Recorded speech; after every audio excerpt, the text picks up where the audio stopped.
എല്ലാവർക്കും എൻ്റെ വിനീത നമസ്കാരം.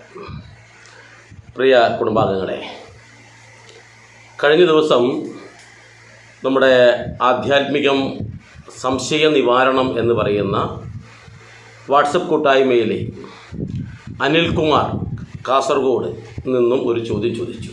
കാസർഗോഡിലുള്ള അനിൽകുമാർ എന്ന് പറഞ്ഞവരാണ് ചോദ്യം ചോദിച്ചത്.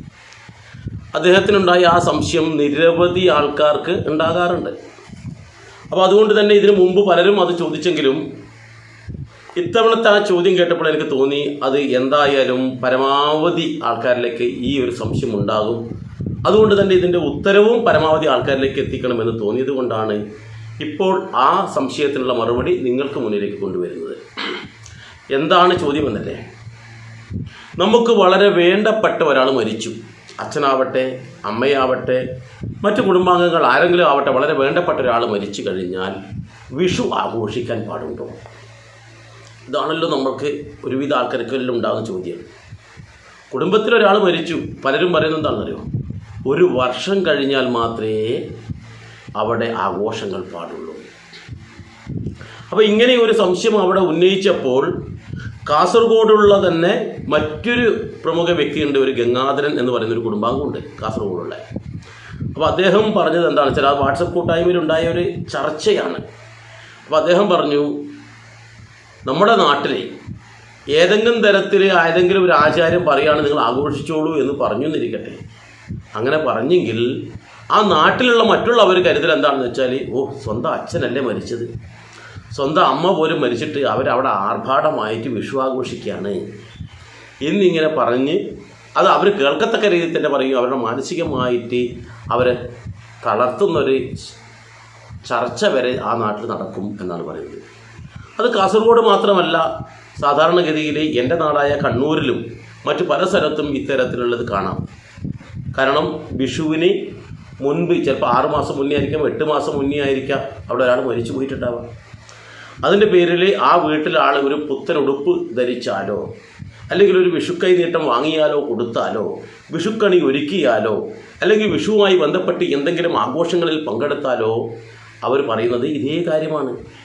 സ്വന്തം അച്ഛൻ മരിച്ച്, അമ്മ മരിച്ചു, കുടുംബത്തിൽ വേണ്ടപ്പെട്ട ഒരാൾ മരിച്ചിട്ട് അവിടെ വിഷുവാണ്, അവർക്ക് എന്താണ് ആ മരിച്ച ആൾക്ക് ഉള്ള അതിൻ്റെ ഒരു ദുഃഖം പോലും അവർക്കില്ല എന്ന വിധത്തിൽ അവിടെ സംസാരം വരാറുണ്ട്. അപ്പോൾ ഇങ്ങനെ വരുന്ന അവസരത്തിൽ നമ്മൾ സനാതനധർമ്മ വിശ്വാസികൾ മനസ്സിലാക്കേണ്ടുന്ന കാര്യം എന്താണ്? യഥാർത്ഥത്തിൽ അങ്ങനെ ആഘോഷങ്ങൾ നടത്താൻ പാടുണ്ടോ എന്നുള്ളതാണ്. ഞാൻ പറയുന്നത് എന്താണെന്നറിയോ? നിങ്ങൾക്ക് 100% ഇത്തരം ആഘോഷങ്ങൾ നടത്താം എന്നുള്ളതാണ്. അപ്പോൾ നിങ്ങളുടെ മനസ്സിലേക്ക് വരുന്നത് ഇത്തരത്തിലുള്ള സംശയമാണ്. കാരണം ആഘോഷം, മരിച്ച വീട്ടിൽ ആഘോഷം പാടുണ്ടോ എന്നുള്ളതാണ്. എന്നാൽ ഇപ്പം ഞാനാണ് മരിച്ചെന്നിരിക്കട്ടെ, ഞാൻ മരിച്ചു കഴിഞ്ഞാൽ എൻ്റെ മക്കൾ ദുഃഖിക്കണമെന്ന് എനിക്ക് ആഗ്രഹം ഉണ്ടാവുക. നിങ്ങൾക്ക് ആർക്കെങ്കിലും അങ്ങനെ ഒരു ആഗ്രഹം ഉണ്ടാവാം, ഞാൻ മരിച്ചതിൻ്റെ പേരിൽ അവർ വിഷു ആഘോഷിക്കാൻ പാടില്ല എന്ന് നിങ്ങൾ ആരെങ്കിലും ചിന്തിക്കുമോ? ഈ മരിച്ച വ്യക്തി ആരായാലും അവരുടെ മക്കളും അവരുടെ വളരെ വേണ്ടപ്പെട്ട ആളും അവരോട് സ്നേഹമുണ്ടെങ്കിൽ അവർ ചിന്തിക്കുകയെന്ന് വെച്ചാൽ എൻ്റെ പേരിൽ ആരും ദുഃഖിക്കരുത് എന്നാണ്. അച്ഛനും അമ്മയും ഒക്കെ തന്നെ അവർ പട്ടിണി കിടന്നാലും മക്കൾക്ക് വേണ്ടി ഭക്ഷണം മാറ്റിവെക്കുന്ന ആൾക്കാരാണ്. അവർക്ക് സാമ്പത്തികം ഇല്ലെങ്കിലും കടം വാങ്ങിച്ചിട്ടായാലും അവർക്ക് വിദ്യയും വസ്ത്രവും ആഭരണങ്ങളും ഒക്കെ വാങ്ങിച്ച് അവരെ സന്തോഷിപ്പിക്കുന്ന മാതാപിതാക്കളാണ്.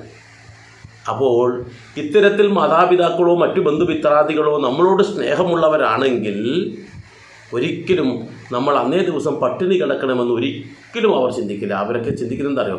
ഭഗവാനെ, ഞാൻ കാരണം അവർക്കൊരു ബുദ്ധിമുട്ടുണ്ടാവല്ലേ, അവർ നല്ല രീതിയിൽ വിഷു ആഘോഷിക്കട്ടെ, അവർ നല്ല രീതിയിൽ മറ്റുള്ള ആഘോഷങ്ങളിൽ പങ്കാളികളാവട്ടെ, അവർ നല്ല രീതിയിൽ സന്തോഷിക്കട്ടെ എന്നല്ലേ ചിന്തിക്കുക. നിങ്ങളെങ്ങനെയാണ് ചിന്തിക്കുക? നിങ്ങളുടെ മക്കൾ നിങ്ങൾ മരിച്ചതിൻ്റെ പേരിൽ ഒരു ആഘോഷവും നടത്താതെ ദുഃഖിച്ചിരിക്കണമെന്നാണോ നിങ്ങൾ ചിന്തിക്കുക? അതല്ല, അന്നേ ദിവസം അവർ നല്ല രീതിയിൽ ആഘോഷിക്കട്ടെ എന്നാണോ? അതുകൊണ്ട് തന്നെ ഞാൻ പറയുന്ന കാര്യം എന്താണെന്ന് വെച്ചാൽ ഒറ്റൊരു കാര്യമുള്ളൂ. ഈ മരിച്ച വ്യക്തിയെ ഓർമ്മിച്ചും കൊണ്ട്, അദ്ദേഹത്തിൻ്റെ വിഷയങ്ങളെ അയവിറക്കിക്കൊണ്ട്, അദ്ദേഹത്തിൻ്റെ ചിന്തയിൽ നിന്നുകൊണ്ട് തന്നെ ഈ ശ്രേഷ്ഠമായ എല്ലാ ആഘോഷങ്ങളും നമ്മൾ നടത്തണം. കാരണം ചിന്തിച്ചുകൊണ്ട് അവരെ സ്മരിച്ചും കൊണ്ട് ചെയ്യുന്നതാണ് ഏറ്റവും ഉത്തമം. കാരണം എന്താ, അവരൊരിക്കലും നമ്മുടെ ദോഷത്തിന് വേണ്ടി ചിന്തിക്കുന്ന ആൾക്കാരല്ല, അവരെപ്പോഴും നമ്മുടെ നന്മയ്ക്ക് വേണ്ടി ചിന്തിക്കുന്ന ആൾക്കാരാണ്. നമ്മുടെ നന്മ എന്ന് പറയുന്നത് നമ്മുടെ സന്തോഷമാണ്.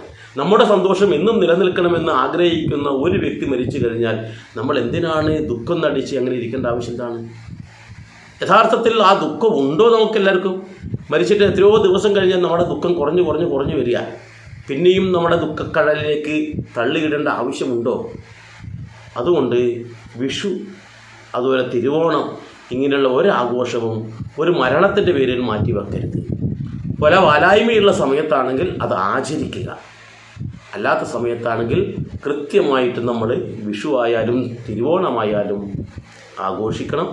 അത് ആഘോഷിക്കുമ്പോൾ ആ മരിച്ച വ്യക്തിയെ സ്മരിച്ചും കൊണ്ടാണ് ആഘോഷിക്കുന്നെങ്കിൽ അവരുടെ ആത്മാവിന് സന്തോഷം മാത്രമേ ഉണ്ടാവും. കാരണം എന്നെ ഓർത്തുകൊണ്ട് എൻ്റെ പിൻതലമുറപ്പെട്ട ആൾക്കാർ ആ ആഘോഷം ഭംഗിയായി നടത്തുന്നുണ്ടല്ലോ, അവർ സന്തോഷിക്കുന്നുണ്ടല്ലോ, അവരുടെ സന്തോഷം മാത്രം മതി എനിക്ക് എന്ന് പറയും. എല്ലാ അമ്മമാരും എല്ലാ അച്ഛന്മാരും അങ്ങനെയാണ് ചിന്തിക്കുക. അതുകൊണ്ട് ഈ ഒരു പേരിൽ ആരും തന്നെ വിഷു ആഘോഷിക്കാതിരിക്കരുത്. ഭംഗിയായിട്ട് വിഷു ആഘോഷിക്കുക. എല്ലാവർക്കും നന്ദി, നമസ്കാരം.